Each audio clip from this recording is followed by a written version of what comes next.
Hello বন্ধুরা, কি অবস্থা, কেমন আছো? আশা করি অনেক অনেক ভালো আছো। তো সর্বপ্রথমে আমার মেয়েটাকে দেখে তোমরা সবাই মাশাল্লাহ বলে যাবে।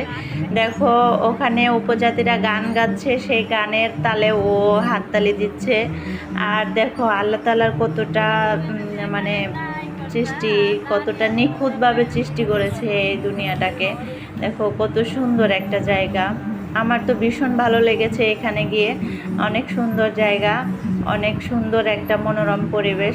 আমার কাছে খুবই ভালো লেগেছে। আর এখানে দেখার মতো অনেক কিছুই আছে। তো অনেক জায়গা আছে যে একদিনে মানে শেষ করা যাবে না। এখানে ঘোরাফেরা করে একদিনে শেষ করা যাবে না। অনেক সুন্দর সুন্দর জায়গা আছে। তো তোমরা সবাই যে যারা যারা আসতে চাচ্ছ, তো তোমরা সবাই এই জায়গাগুলো দেখার জন্য একটু সময় নিয়ে আসবে। আর আমার মেয়েটাকে দেখে কিন্তু অবশ্যই মাশাল্লাহ লিখে